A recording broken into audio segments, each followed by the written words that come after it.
Hello. I'm sorry in advance for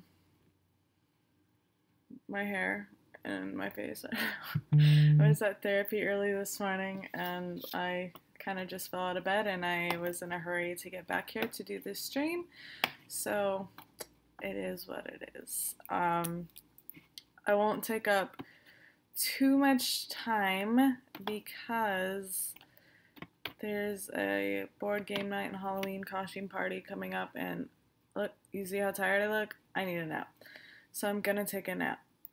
So I need to get this done and over, and the hair needs, everything needs done. So today's topic is role-playing expectations, specifically from a GM standpoint. And I can't speak for every GM ever. And I am the first to admit that I am not the most experienced GM on the planet. So, what I'm talking about are my personal expectations and advice. So, you're hearing a relatively new player talking to even newer players right now. So, just keep that in mind. I have some notes, but they're a little disjointed, so bear with me. So, what I really want to start with is session 0 and how important session 0 is. So, session 0 is the time for you to discuss the game, its mechanics, its rules, maybe discuss some house rules that you may or may not have, and find out from your players what their play style is. Not everybody is going to want to roleplay, and some people are just there to basically hack and slash and kill things. So you have to figure out what your players' expectations of the game are, and if they vary widely, try to find some kind of middle ground. Because you don't want to get like 3 sessions in and then have somebody leave because it wasn't what they were looking for. Session 0 is the time to really figure that out. As the GM, you need to balance the mix and make sure that you make everybody as happy as possible. The other part is talking about players and backstories. I harp on backstories because I really feel like they're extremely important.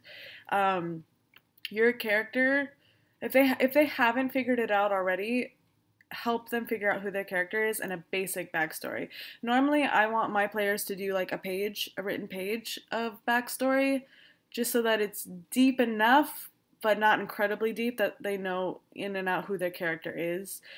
If they don't have one, help them make one that fits the setting. This is also a really good time to tie them into the story. Maybe they already know an NPC and that's how they're beginning the quest, or maybe they know one another already. How does that work and where does that fit in? That is your responsibility. If these things aren't established, then you're not doing your job to make sure that role playing is able to happen in the first place. So, session 0, make it happen. Have you ever noticed I like fling my pen around all the time? I apologize. I'm gonna set it down. I'll probably pick it up without thinking about it, but sorry about that. I do that in like every video. So identify the needs of your players. There's several types of things that they might be looking for. Like I said, there was the hack and slash. They just want to kill things. That's what they're there for. There's, the high epic fantasy type people.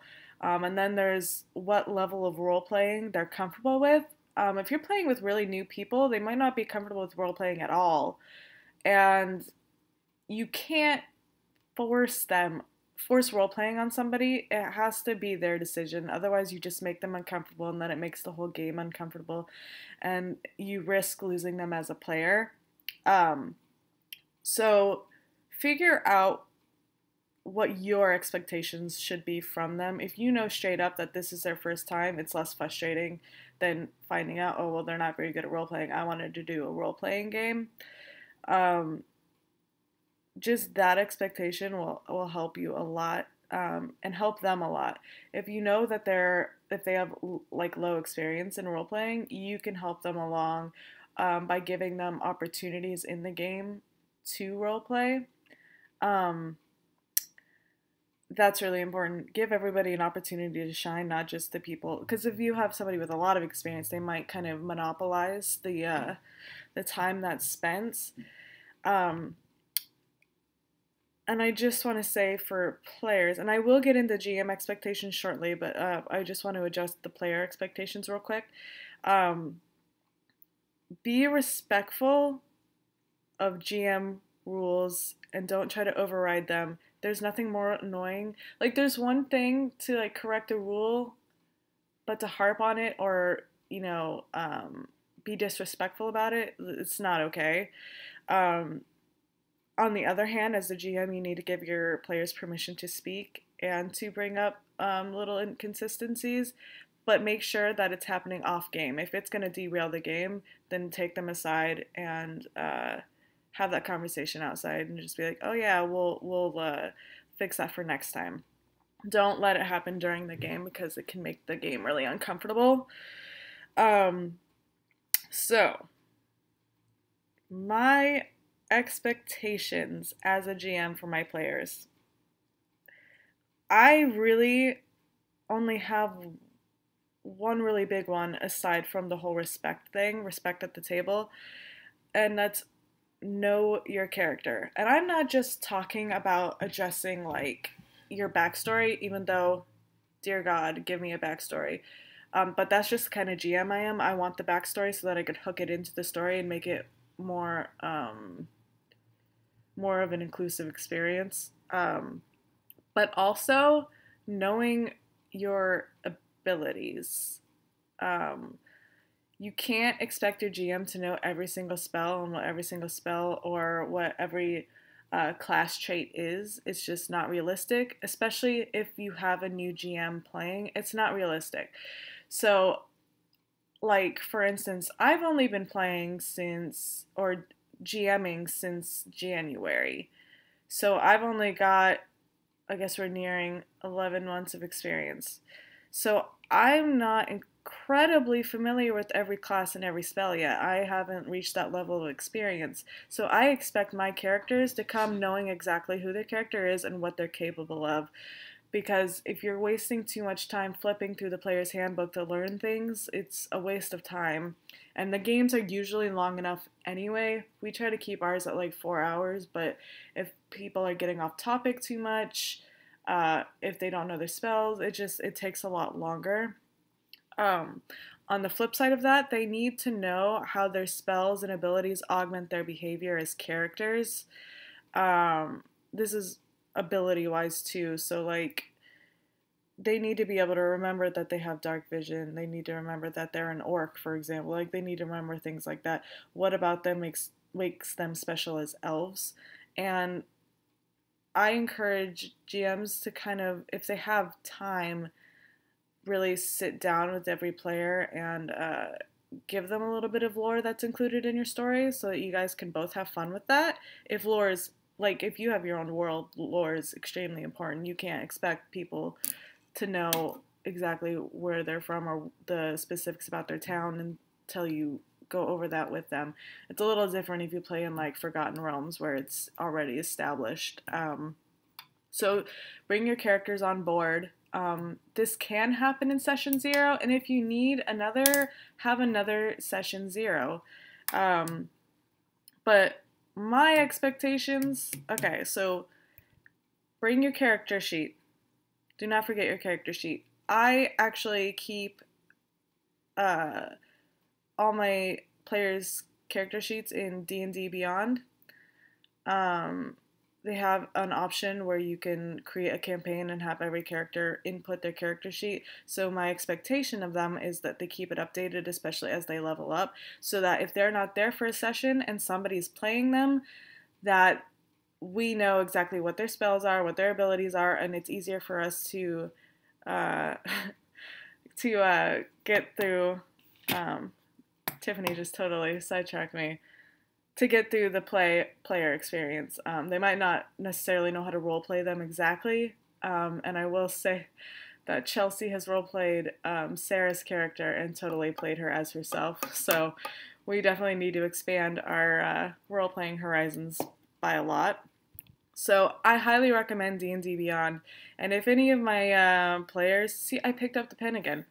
So if any of my players are online and watching this, please go update your sheets if you haven't already, because you're driving me crazy. Also, bring your dice. Bring your own dice. I happen to be a diceaholic, so I have a million dice, and it's really not the end of the world, but please bring your dice. It's kind of important to play Dungeons and Dragons and Vampire the Masquerade. And I imagine Shadowrun, though I haven't really learned Shadowrun yet. Also bring pens and a notebook to take your notes. A lot of my party members decide that they don't want to take notes or take very poor notes, and then when we come back a month later, they don't remember what happened. And so at that point, I'm the only one keeping notes, and I'm usually too busy running the game to keep accurate notes. So I'm really glad we started this live streaming thing because it'll help a lot as far as retention goes. So, backstory, character sheet, dice, pens, and notes. I also expect my players to keep working on their backstories as they have time. I don't expect them to do it like every week, but kind of over time expand a little bit about their character, especially if you're going through like a 1 through 20 kind of campaign. Like, you should know more about your character, and by then, hopefully you'll have more opportunities to roleplay and let the other roleplayers get to know your character and vice versa. So, what do we got? I will say that, shut up, Tiffany. I can't let the pen go. It's just like my thing.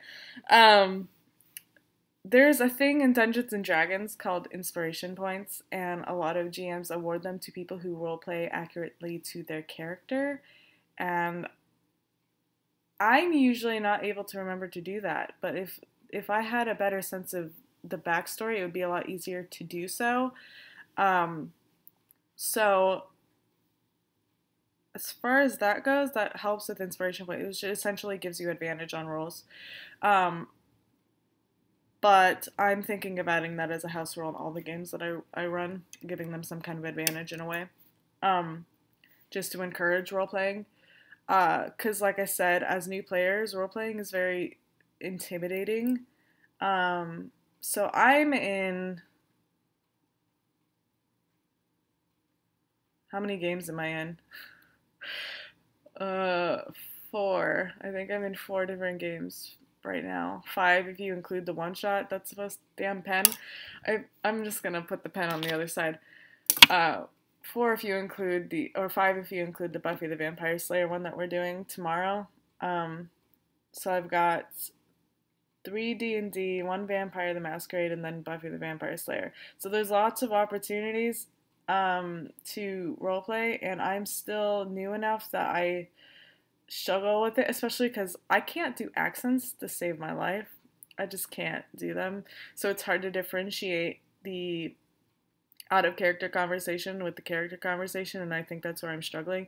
So like I said, I think as a GM, being understanding of where your characters are in their, not characters, where the players are in their experience is also really important. So let's go over, again from the top. Session 0, discuss house rules, playstyle, backstories. How do the backstories fit in? And make sure each player has one. At some point, make sure that they have at least a 1-page one. And like I said, over time, expand it. So the GM needs to identify the needs of the players, whether they want a hack and slash, epic high fantasy, high or low role playing, and also what you want as a GM from the experience. How do you compromise and make it a better game for everybody? Also, be respectful. Players need to be respectful of the GM, and the GM, their word is law, whether or not it's in the rule book or not. If you have a specific thing that they may have missed, take it offline after the game and talk about it, and then you can fix it the next time around, but don't sit there and argue. Being respectful also includes no crosstalk.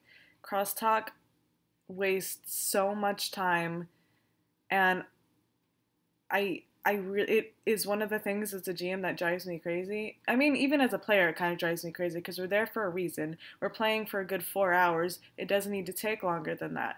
Crosstalk is just a waste of time, and it's very frustrating to me. So as a GM, I would say that crosstalk needs to stop. It kills me. It just kills me, especially when you're on a time crunch. So another expectation is know your character, their background, their abilities, their spells, their stats, and how the stats augment their behavior. So like if you have a low intelligence character, you need to remember that when you're role playing them. What to bring to a session, your backstory, your character sheet, your dice, your pens, your notes, and in my game, keep your D&D Beyond updated. Like I said, feedback is okay. Take rule corrections offline and just accept the GM's word as law for the game at the time being. And remember that in D&D you get inspiration points if you roleplay well and true to your character. Is there any questions? Because if there are, throw them in the chat. I realize this is supposed to be heavy on GM expectations, and I feel like I gave all of mine. So if there are any additional GM tips, whisper them to me. I would love to hear them. I think mostly it boils down for me. Like, I would prefer a campaign. And like I said, our D&D Lost Minds of Fandelver, we started when we were really, really new. So we never had a session 0. We never had really time to talk about expectations and how the playstyle of the game is supposed to be. So a lot of it is at the moment hack and slash. But as we transition into Princes of the Apocalypse, I'm hoping that my characters, because we're going to have a session 0 for Princes of the Apocalypse in between Lost Minds and Princes of the Apocalypse, where we can at least not necessarily talk about it in a group, but I want to take each person aside and weave them into the story somehow so that their character is working towards something specifically individual to their own goals. So that's kind of my goal, because now that I've gotten a little bit of experience under my belt, that's kind of what I'm looking to do.